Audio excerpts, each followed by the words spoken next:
Hey Carp Geeks, this is one really for the extreme bait heads amongst you. Okay, I've been able to find in literature just recently some supporting evidence for the theory of how impulse really works. And what I'm going to do, I'm just going to talk you through what I've found essentially. So, excuse me while I look at my slides over here. So what we've got, if you look at the curve here, the red line would be just for a pure single amino acid. Okay, which is in pharmacological terms an agonist. Okay, so that's the thing that binds to a receptor. Okay, and the graph shows you on the left the percent of maximum response.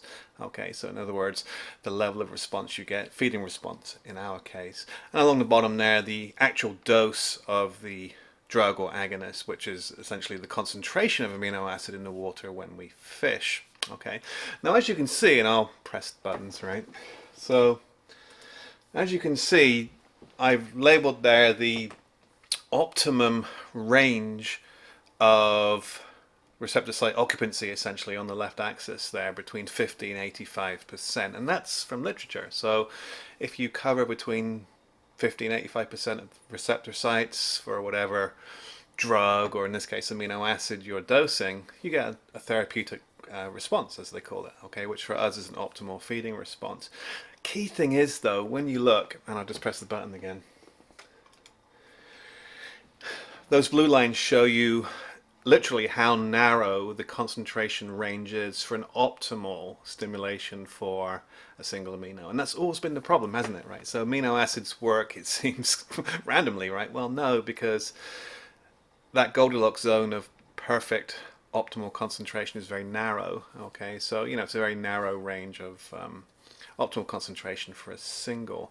What we've done, as you can see by the blue line there, okay, we've added as let's just read what it says: competitive agonist. Now that's science speak for blocker. Okay, so by adding that blocker, you can see what we've done. We've stretched out that blue curve, yeah, and then when we look at the I'll just press the button.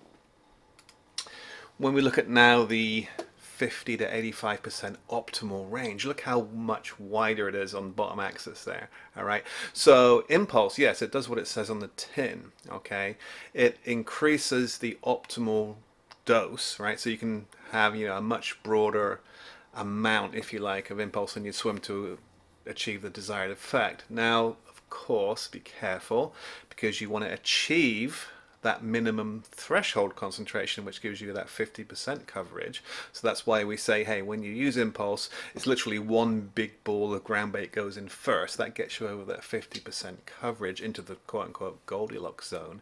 Then, as you catch fish and that level starts to drop off as the fish eat the bait and the aminos start to wash out, you need to top up. Okay, so regular, little and often feeding to response is the trick. Okay, and as you can see, that blue line on the graph there, tops out at a much higher concentration than the red line, meaning you have that bigger window. Okay, so impulse, it's it does have its limits. You've got to put enough in to reach threshold, and you can't overdose. That's the important thing. Okay, so follow those two simple rules: establish threshold, keep it topped up.